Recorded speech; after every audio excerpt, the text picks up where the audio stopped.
Hello everyone. 10th class physics section के जितने भी इंपॉर्टेंट ऑब्जेक्टिव्स हैं यहाँ हम पोरवाल इंस्टीट्यूट आपके लिए लेकर आए हैं।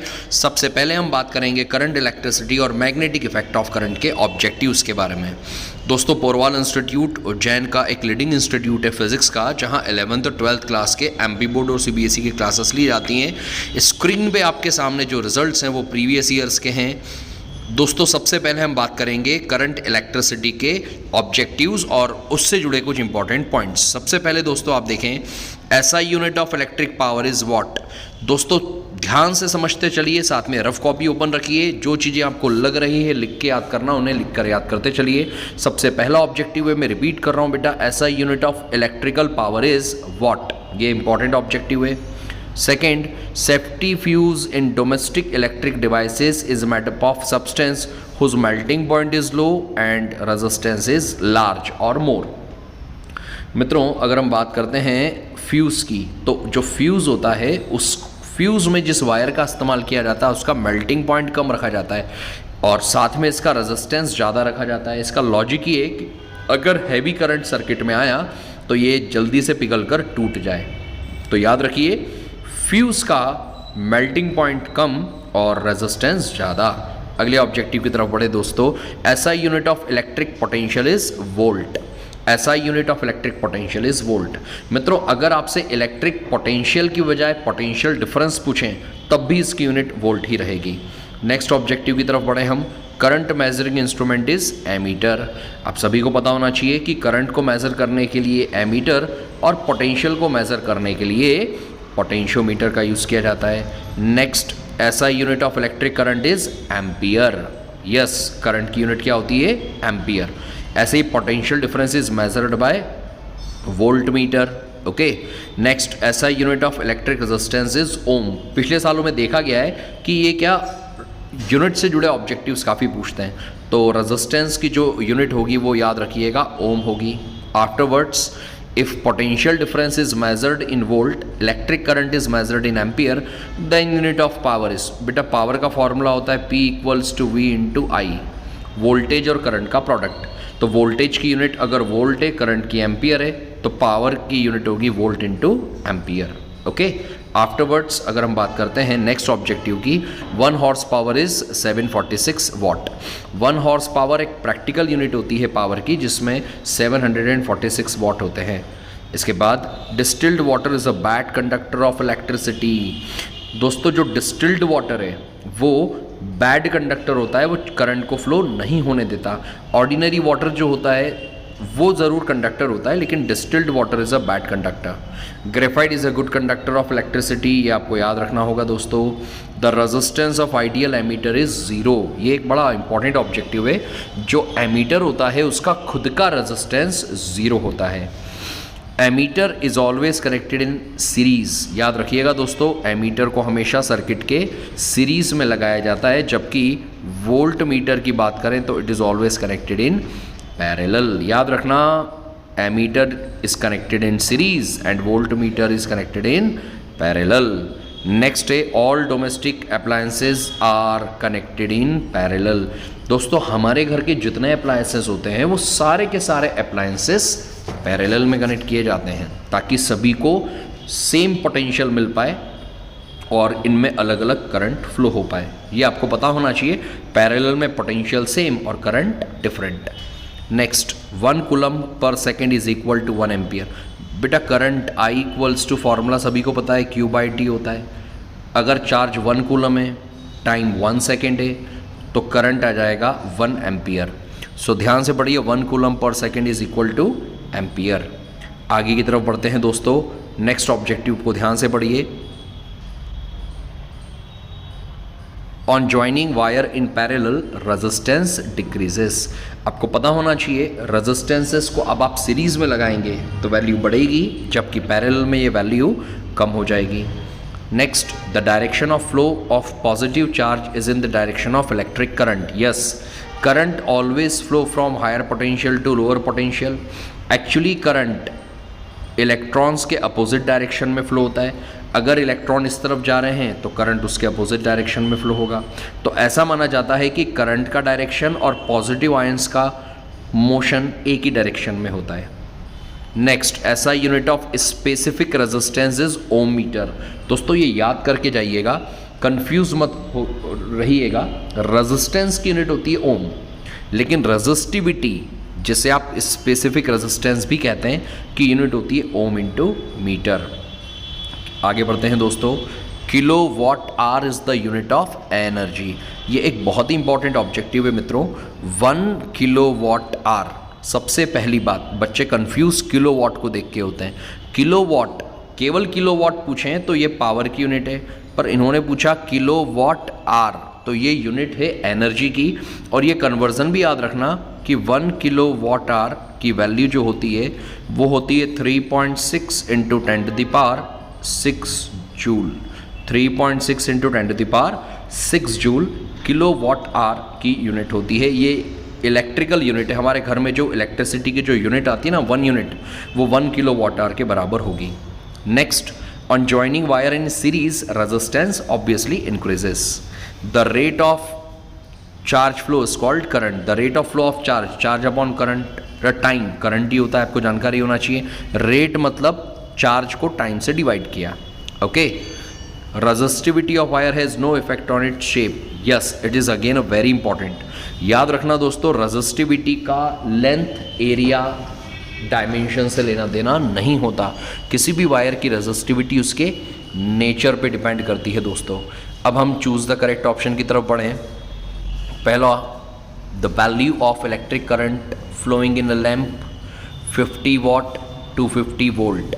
दोस्तों पावर का फॉर्मूला मैंने अभी बताया था आपको, V इंटू आई। यहाँ पावर 50 और वोल्टेज 250 रखेंगे तो ऑटोमेटिकली यहाँ पर करंट की वैल्यू आ जाएगी 0.2 एम्पियर। या आप निकालिएगा, आप इजीली कर पाएंगे। नेक्स्ट, अगले ऑब्जेक्टिव की तरफ बढ़े अगर हम दोस्तों, तो resistivity of metal depends on. याद करिए, हमने अभी बात की थी कि रेजिस्टिविटी नेचर ऑफ मटेरियल पे डिपेंड करेगी, इसकी लेंथ, साइज, शेप किसी पे डिपेंड नहीं करेगी। इसके बाद अगर हम आगे बढ़ते हैं, SI unit of resistance is, तो यूनिट की बात करें रेजिस्टेंस की तो वो होगी दोस्तों ohm. Symbol used in voltmeter in the circuit. Voltmeter के लिए कौन से सिंबल का इस्तेमाल किया जाता है बेटा? तो अगर आप देखें तो यहाँ पर आपको जो सिंबल यूज़ करना है वो आपको दिखाई देगा। यहाँ पर देखें आप, V से हम डिनोट करेंगे इसको, V से हम इसको बताएंगे। आफ्टरवर्ड्स अगर हम बात करते हैं symbol used in the battery. बेटा बैटरी के लिए कौन से सिंबल का इस्तेमाल किया जाता है?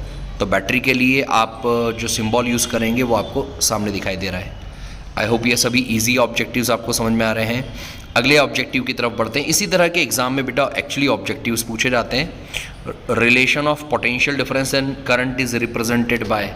बेटा V इक्वल्स टू IR, ये रिलेशन देने वाले थे ओम बाबा, ओम्स लॉ। तो इसका करेक्ट आंसर क्या आएगा बेटा? Ohm's law. ओम्स लॉ में इन्होंने वोल्टेज और करंट में हमें रिलेशन बताया। इसके बाद formula which represent relation between V and I। बेटा V equals to IR correct relation है। काफ़ी इजी और सिंपल सा ऑब्जेक्टिव है, होप आपको समझ में आ गया। नेक्स्ट 8th ऑब्जेक्टिव की तरफ देखें आप।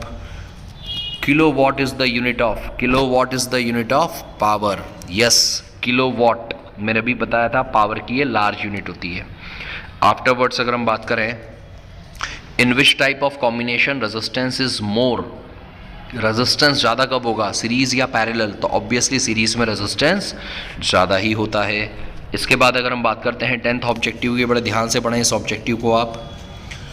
If current passing through the circuit is 10 ampere and wire is connected to 100 volt, line resistance of wire will be. बेटा अगर हम बात करते हैं relation V equals to I into R, यहाँ V दिया है 100, करंट दिया है 10, तो ऑब्वियसली रेजिस्टेंस की वैल्यू आ जाएगी 10। यूनिट पे भी ध्यान देना है, ओम, 10 ओम। ओके।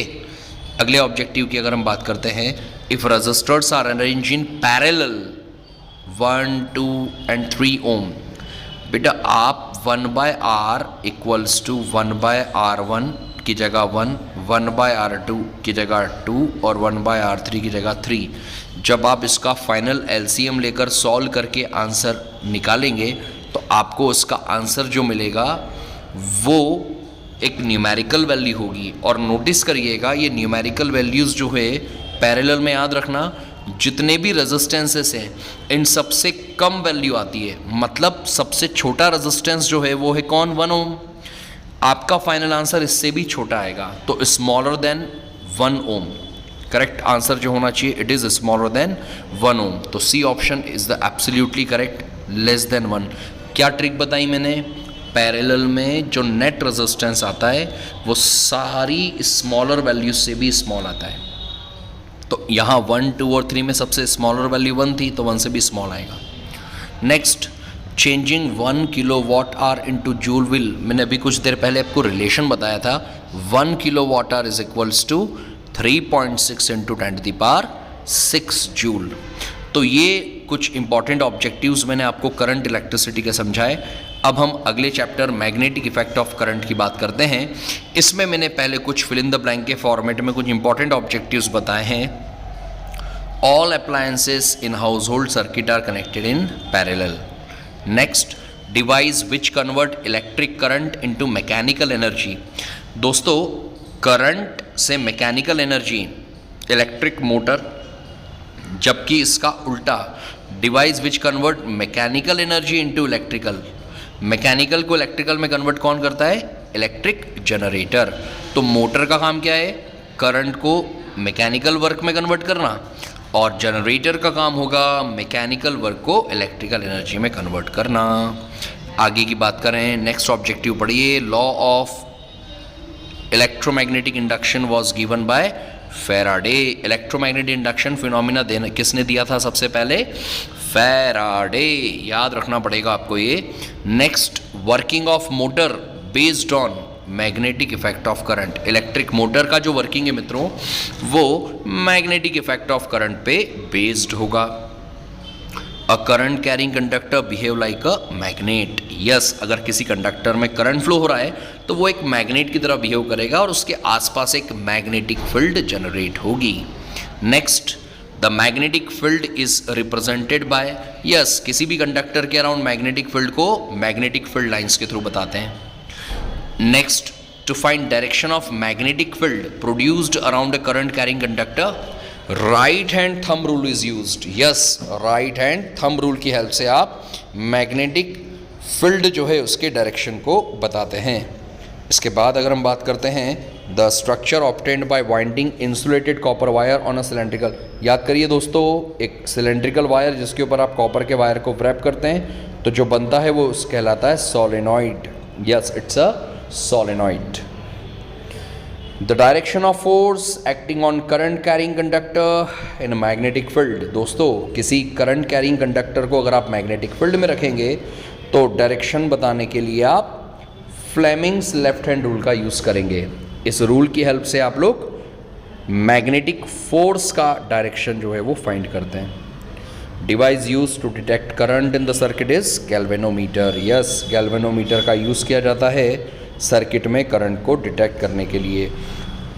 सारे ही ऑब्जेक्टिव्स जो बताए जा रहे हैं दोस्तों एग्ज़ाम पॉइंट ऑफ व्यू से बहुत इंपॉर्टेंट है। अगर आप ये कर लेंगे काफ़ी कुछ प्रिपरेशन आपका हो जाएगा। ये हमारे कुछ रिजल्ट्स हैं इंस्टीट्यूट के।